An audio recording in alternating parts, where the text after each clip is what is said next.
car park raves to festivals. I just stopped doing one thing and continued to do the other. Ladies and gentlemen, a round of applause for our guest tonight, Skrillex.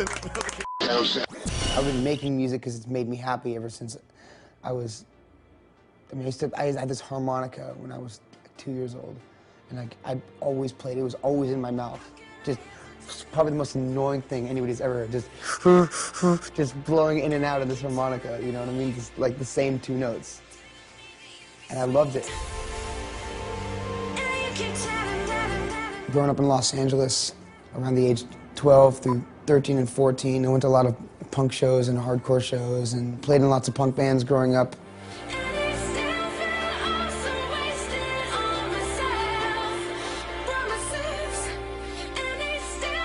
I didn't really understand dance music until, even to me, like Prodigy and stuff like that wasn't dance music to me. Like, I wasn't going to raves. It wasn't until Daft Punk and Justice where I really understood like dance floor music, and then it wasn't until Archangel where I really understood dubstep. It was actually going to 12 Planets. He's been throwing a night called Smog in LA for years and years. It was all about the Bay Area.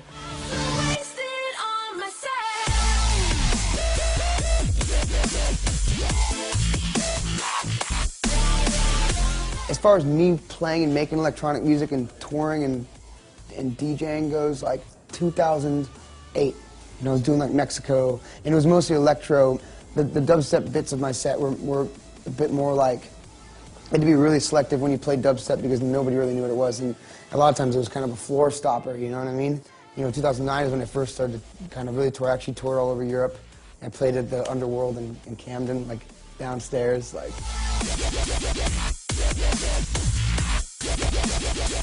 It's definitely changed a lot now that bass music is kind of like now the highlight of a lot of things that are going on, especially in the United States, whereas before it was like you had to really figure out and like tastefully choose the right parts of your set to drop, those sort of records.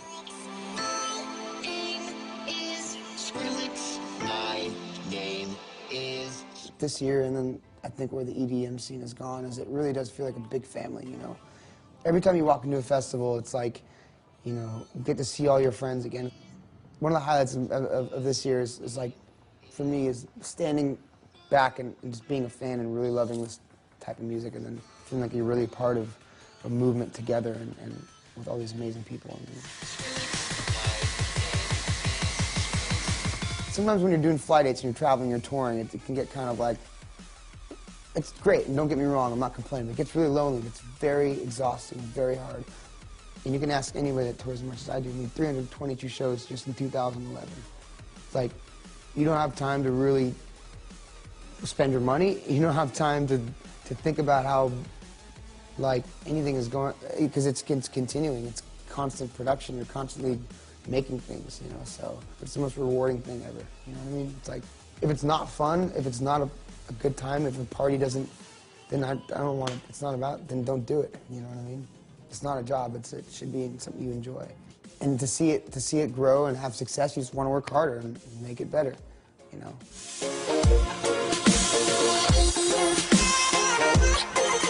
Even if you're not working with someone, it's a collaborative motion because you're bouncing off ideas with these machines or these sounds, right? And it's kind of like it starts from one little idea, and you never know where it's good. It's like if you're having a conversation with someone and you're like, hey, what about this? If I feel like one melody and I play a certain chord and the sound might inspire something else, a different melody because the sound or whatever. Maybe I'm just making a drum loop. There's no real way it starts. It's just kind of like, I don't know. It's a collaborative thing even when you're alone because you're working with intuitive kind of bits that are almost moving anyway. The most interesting part and the unique part is just that I don't have a studio or anything or even technically a home, So I'm always doing it like headphones and hotel rooms and airplanes. So it's crazy. Like there's no real comfortable studio where I get to sit back and like, which I hopefully one day I'll have.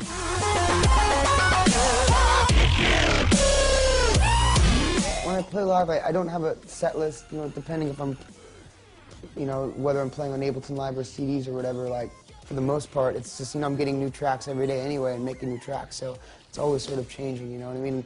When you go to different parts of the world, too, there's certain things that work better than other places as well, you know what I mean? Like, you can't play as much hip-hop in the UK. You can play a lot more hip-hop in the States, but then certain things, you can't play as much drum and bass in the States, but you can play more drum and bass in the UK. It just really depends, which makes it exciting and fun. Yeah, the Warehouse Project in Manchester was a really crazy crowd. I love the old sort of car park rave vibe it has, under like the brick, and it just looked really surreal, and it was cool, man. It was a cool group of people, and a lot of friends came out to that one too, which is really, really cool. The coolest part about the Grammys, being nominated, for me, I realized how many people really care about me and how many people really support me amongst my peers and my friends. And I'm proud because there's a lot of people in my scene that are proud of me, so I feel proud of them. I feel like it's their Grammy. I feel like it's 12 Planets Grammy. I feel like it's, everybody in the UK that I made friends with, have been doing this longer than I have. I feel like it's their Grammy and everybody's Grammy. I feel like it's my manager's Grammy. He's stuck by me since I was 16.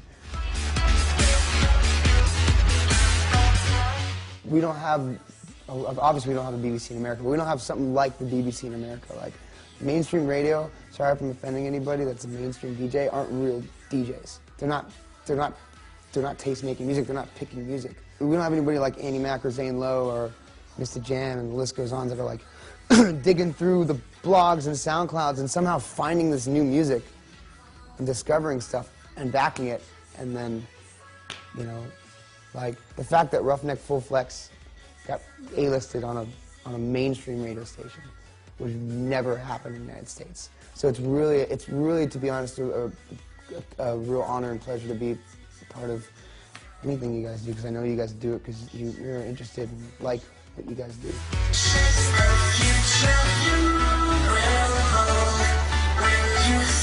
What excites me about the future is that anything could happen. Exciting thing about this ride is it's expect the unexpected. Like, that's been this whole year for us.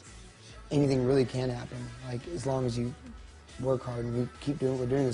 We're working hard, but we'd be working hard anyway because we love the music, right?